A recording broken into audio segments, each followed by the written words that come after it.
Good morning, everyone, and welcome back to Coffee and Headlines. Today is Monday, July 27, and as always, we get together here live on Facebook at 10:30 in the morning every single day to share and discuss news, headlines, and stories that affect our lives here as English-speaking residents of Puerto Vallarta and a few visitors that also join us. If this is new to you, my name is Paco, and we'd love to know where you're watching from. So if you want, let us know that you're new in a comment by just typing the word new and let us know where you are from and how you're doing so that we can give you a proper welcome. And of course, if you have a question, comments usually go by fast and furious, and we try to get to as many of them during the live broadcast. So we would appreciate it if you would type the letter Q before your question so that we can get to your questions. I see a lot of people that we usually see regularly.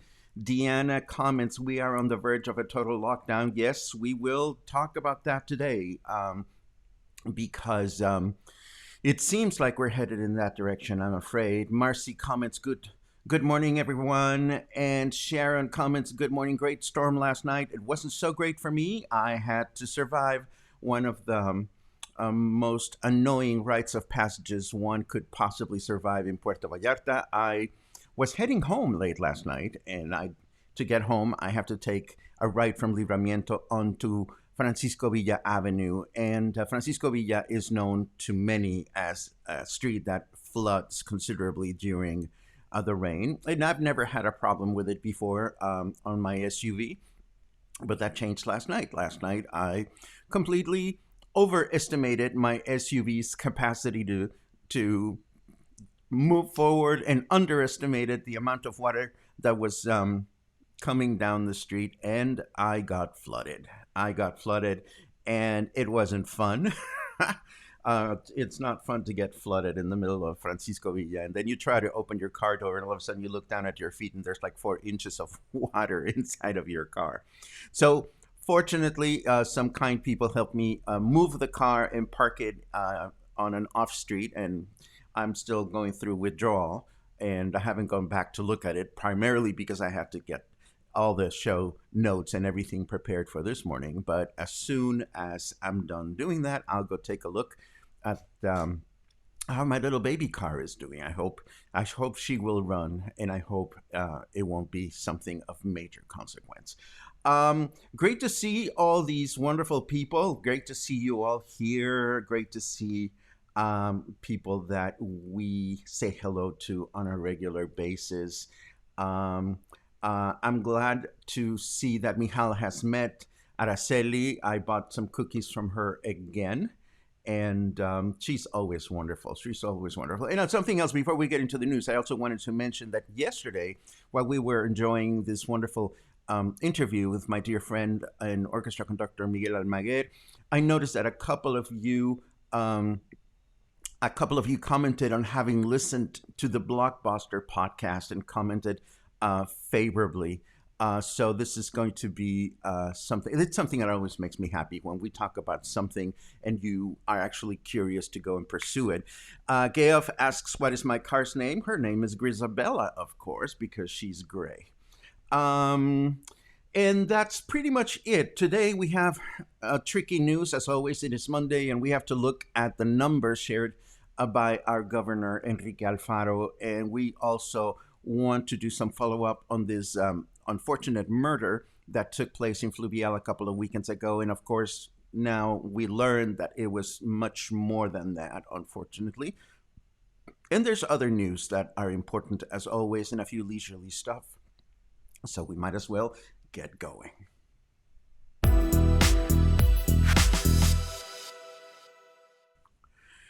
Okay, let us drop the bomb. Here are the numbers that were released by Governor Enrique Alfaro yesterday. As you can see, the numbers have increased, and of course, the number that is of major concern is the number of active cases, which has increased considerably. We are now 64 COVID-19 cases away from shutting down again. This is not fun. Let's take a look at a comparison of the numbers between last week and this week. Last week, we reported that hospital occupation was at 26.1%, and it increased to 28.4 this week. We also reported last week that the number of active cases was 300. And of course, this number jumped up considerably to 336.9. Um, I really don't know what to tell you. It's the numbers, and we know that Governor Alfaro has said that if and when either one of these numbers reaches the established number, in the case of a hospital occupation, 1,369, and in the case of active cases, 400, we will go into 14-day lockdown again. In his Twitter account, Governor Alfaro hinted that he might or he may activate the lockdown this week, but he was not precise about this. I'm going to translate the two posts. The top one says, "It is in everybody's hands. The responsibility of avoiding the activation of the emergency button is in everybody's hands. If we continue our responsible path to economic reactivation, this is not going to happen. But if the numbers continue to go in where they're going, we will have no choice but to stop completely during 14 days." And then the second one says, "Health and life of people are always going to be the top priority. This is why this week we will evaluate a path to follow, and I will keep you informed of whatever decision that is made." In other words, he is not saying it's going to happen this week. He is not saying that it is. He's simply speculating. Ellen asks, "Do these numbers include those from the private hospitals as well?" I believe there's an asterisk in the information, and it does not include hospitalization in private hospitals. So they are only tracking what is going on in public hospitals. Let me take a quick look at the national perspective of this, which is slightly different and perhaps a little bit hopeful. Hugo Lopez Gatell has said that the number of cases or the pattern of the virus has been diminishing during the last couple of weeks. He is not quick to be optimistic about this, but he said it is encouraging to see a pattern of decreasement, a pattern that is diminishing. Thank you. But he was quick to say that, we have to continue doing what we've been doing. I mean, this is not something that that is going to necessarily continue to be the case. He says it is encouraging to see 2 consecutive weeks. Let us continue to pay attention. This is not. He said, "Let me be absolutely clear. This is not a guarantee that we will continue to decrease, but it is encouraging to see that that the numbers are headed in that direction." So again, he's not putting a lot of he's not creating expectations of any kind. In Puerto Vallarta, we see more and more of these articles where we see members of the police force, the municipal police force, talking to people on the beach that are not safe distancing. In this case, we see a photograph that was shot at Marina Vallarta, and this is an effort that is going on in conjunction with the Marina Vallarta Neighborhood Association.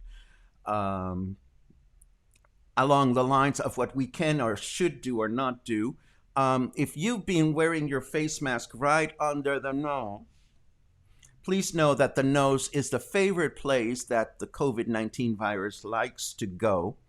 when it comes to infecting other people. So if you've been out and about thinking that you can do what is shown in this photograph, that's not a good idea. And there's a whole article and video explanation attached to this, which I am going to share with you so that you can look at it at your own pace. Um, I found, or somebody sent me, thank you very much, this very interesting article, excuse me, that was published by the World Economic Forum, indicating the countries that are most at risk from falling tourism based on their gross economic product. Guess which country is on the first place? You guessed it right. It's Mexico. Mexico, given the amount of GDP, gross domestic product, of our country, Mexico is the most vulnerable country to COVID 19's impact on tourism, followed by by Spain and Italy, and then by China. United Kingdom and the United States are further down on the list. Speaking of tourism, we learned that the very first cruise ship to set sail since the industry shut down has done so, and it is a German. It's a company called TUI Cruises. I'm not familiar with it. This is going on in Europe. It's a 3-day trip on the North Sea in Hamburg, Germany. And I don't know exactly where else they're going or what they're doing, but the article outlines some of the things that they're doing to make sure that this is a safe experience for all involved. Let me get back to the big me. Before we move on to other news, I want to make sure that we're not missing out on some important questions. Let me take a quick look. Dun, dun, dun, dun, dun, dun, dun, dun. So very nice to see so many of you. This is awesome. It's always great. And it's great to enjoy coffee and headlines with Chihuahuas around. Well, I love my Luna, but I like Chihuahuas too. This is awesome.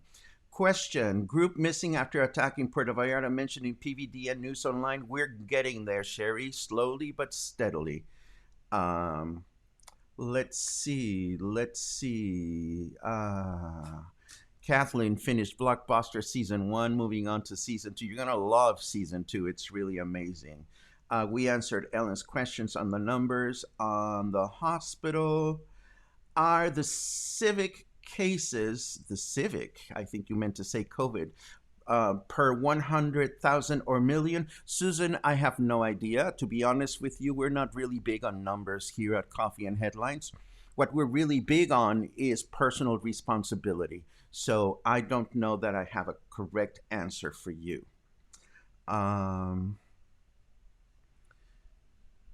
Huge parties all over with no masks or social distancing. I know. I don't know what to say. I know what to say to take care of myself and to take care of my loved ones. And in my opinion, my humble opinion, this is what we should all be focusing on.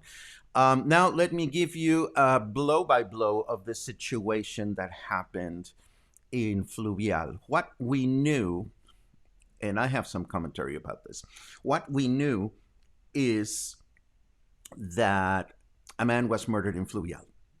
We didn't know exactly why, but a man was shot while he was riding one of those like trailblazer type of vehicles. I forget what the name of them is. And we thought that was it. Then the news reappeared halfway through the week. And then on Saturday morning, Reforma, which is a national, very important editorial company that produces the paper Reforma, they outed, I don't know what the proper word in English is, but when they put the news out there in Mexico City that, let me get over here, that there was a massive kidnapping in Puerto Vallarta. And this is what they published. They published that it was about 20 or so people that had left the city of Leon in the state of Guanajuato, and they were all on a convoy of these SUV vehicle, not SUVs, but these like buggy type vehicles. Um, and they were all traveling together from Guadalajara, making stops at little towns and so forth and so on, making stops at San Sebastián del Oeste and Talpa. And when they got to Puerto Vallarta, apparently they became separated. And here's a photo of the group that has been very much publicized. The type of vehicles is called Razor, RZR, and quad motorcycles and so forth and so on. So they were all traveling together, having a leisurely vacation. They arrived in Puerto Vallarta, and half of them decide to go one way, the other half decide to go towards oh,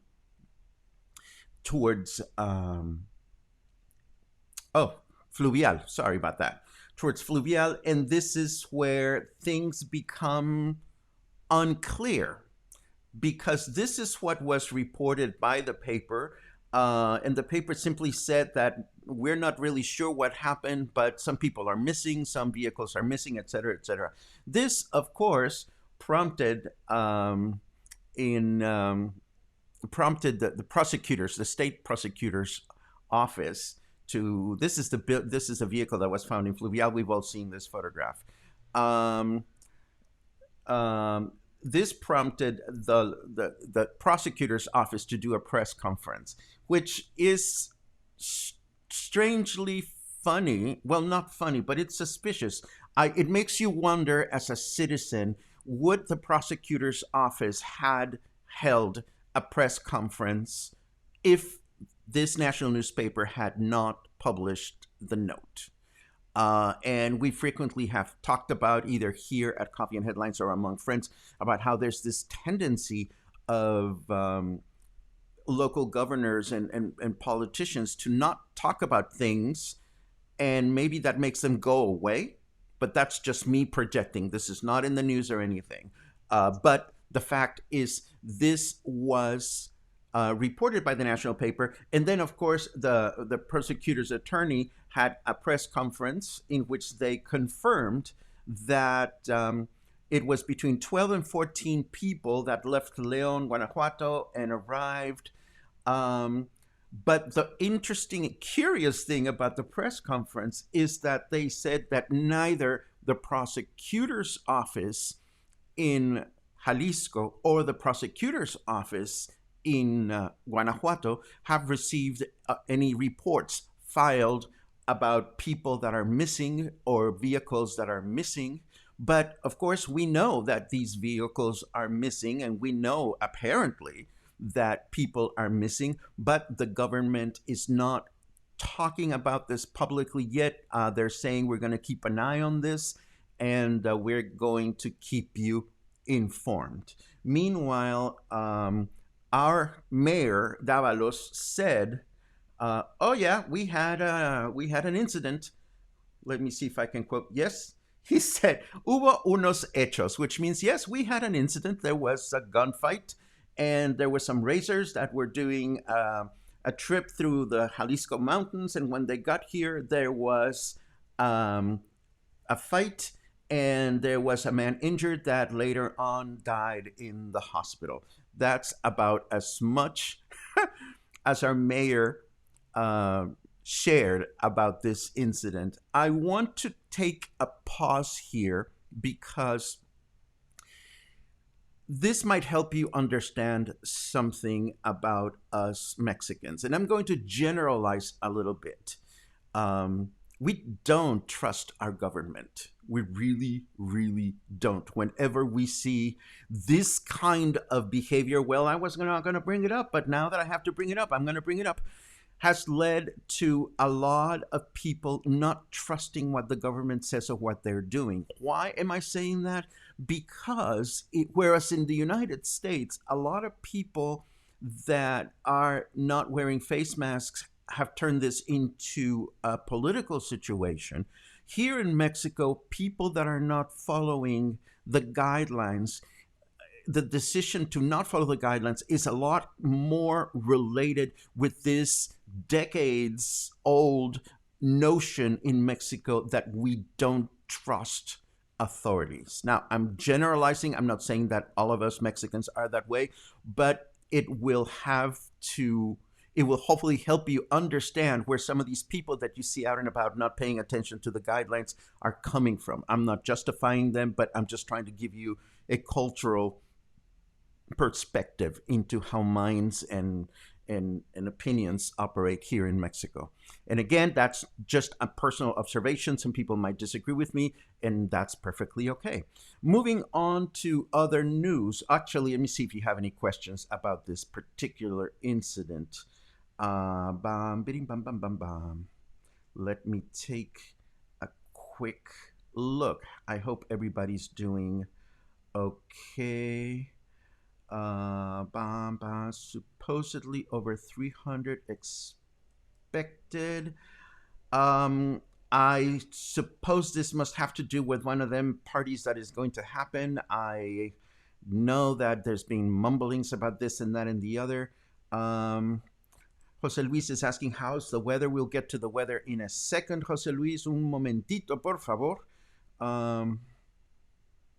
Let me see. The body of a foreign female was found in the water by Yelapa on Sunday. Have you seen more info? I have not, Julie. I saw the same news that you're probably talking about. I was actually looking for an ID on the woman. I do know from the article that she is of foreign extraction. She was not a Mexican national. Let's see. Ellen asks, are the cartels involved? I couldn't tell you, Ellen. We don't know. Everything would seem to indicate, but not necessarily. I mean, it could be organized crime related. It could be personal vendetta. I really couldn't tell you. And this is the part that is a little bit frustrating with the authorities. I mean, either they don't know yet, or they know and they're trying to find a way to get to the information or get the information to the public in an efficient way. I have not seen our governor comment on this, but I do have to wonder if, again, this is the reason why Governor Alfaro was meeting with our mayor early last week in Guadalajara City, or one of the reasons. Anyhow, let me move on to other headlines, if I may. We were talking about the new interoceanic train that is going to be built in Mexico's Istmo de Tehuantepec, which is the narrowest part of our country, connecting the Pacific and the Atlantic oceans. And President López Obrador, Mexican President López Obrador, was in Salina Cruz, Oaxaca, to formally begin this project of reclaiming old railroad tracks and converting them into a brand new train service, which we believe will only be for cargo, although it would be interesting to see if they also include a tourism stretch or passenger cars, I mean. Congress is gearing up to grill the CEOs of Facebook, Google, Amazon, and Apple in an antitrust hearing, says Yahoo News. This is going to take place on Wednesday, and we can all watch it live. If you're interested in technology, as I am, you may enjoy watching this live broadcast. I'm always curious to see what these very important men have to say about their particular businesses. Today, Bugs Bunny turns 80. I think that's absolutely awesome. I'm a huge fan of Bugs Bunny. So I was quite tickled this morning when I heard, or when I read rather, in a couple of news outlets. I believe he's getting a postage stamp in the United States. And there's some other celebrations that are going to happen. Of course, we happen to know, at least those of us that are interested in animation, we happen to know that a lot of the Warner Brothers characters were voiced by the wonderful and talented late voice actor Mel Blanc, who was absolutely phenomenal at providing voices for all these different characters. And of course, we talked about this on Saturday. It was nice to see it published by one of the newspapers locally about these cyclists that claimed their own path on the street in one block in Puerto Vallarta, connecting the bicycle lane from Cinco de Diciembre to El Malecón.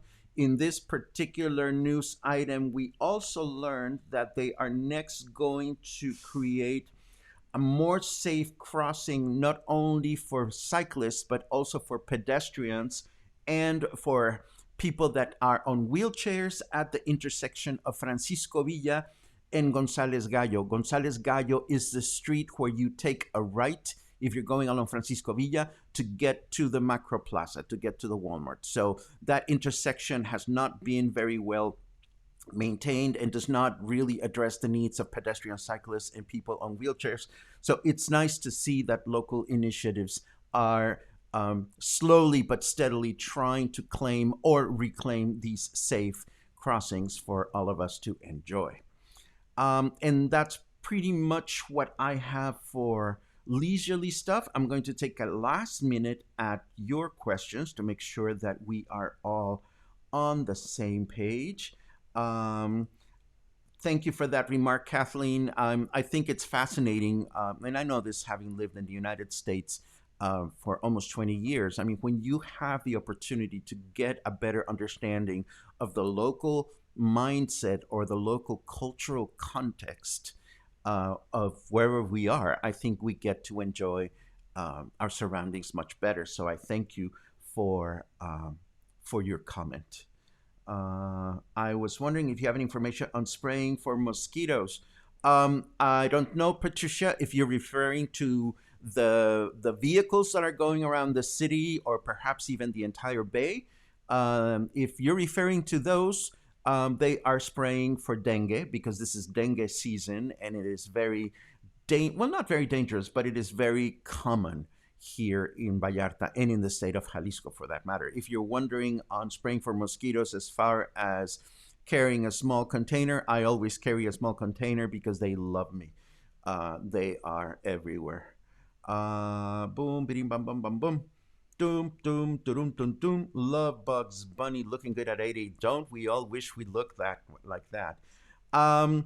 Geoff, I read online that you folks have chosen to not open today. I understand. I was getting ready to wish you a nice reopening of Apaches, but you must have had soul-searching conversations with your staff. As always, my thoughts and concern is with you and all the businesses that for one reason or another are still unable to operate. I know that we are all really eager to move forward with whatever it is that we're doing, and of course the numbers are not helping. Let's see, can you tell me if there is a food bank in Old Town that I can donate to?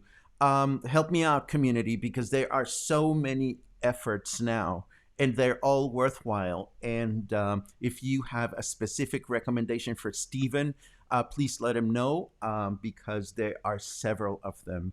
By the way, I went to buy some drugs that I need for my hypertension, and at the drugstore, they gave me an extra can. Gave me a can of tuna, and I was like, "What is this can of tuna?" And they said, "Well, we're giving them to people that spend X amount of money." And I said to the lady, "Well, why don't you hold on to it and give it to somebody that really needs it or that needs it more than I do?" So the end. That was just a little something. A couple of people are recommending Paul Christ. Thank you very much for that. Let's see. Question. I had to leave PV and I have a flight back August 13th. Do you think the airport will be closed then? It's going to be difficult to return home to PV before then. What's your thought? Marcy, we get so many questions about people that are coming in and out and whether the airport is going to open or close and what's going to happen to the people that are in hotels and so forth and so on. It is easy to speculate, but it is not very healthy, I think. I mean, we're going to have to wait and see how the authorities are going to play out this close down if it comes to that. Is it going to be easy for them to implement the close down? Absolutely not. It's going to be really, really difficult. So we'll just have to wait and see what happens. I mean, my thoughts are with anybody that has to or wants to leave the country and not knowing exactly how to plan, or people that are coming on vacation. It is challenging, and I just hope the best for everyone as far as that is concerned. Um, Thank you very much, Trisha, for filling in some blanks there. I really appreciate it. And there's more. There's more food related things. Thank you all very much. Brenda saying, should we cancel our trip to PV for November? I don't think so. I mean, November is far away. November is far away. And we reported a couple of days ago that the peak of the pandemic in Jalisco is going to happen in September. And that's a thought that concerns me, because if on the one hand, we have Lopez Gatell saying cases seem to be diminishing. On the other hand, we have the University of Guadalajara scientific team saying, well, it's going to peak until September.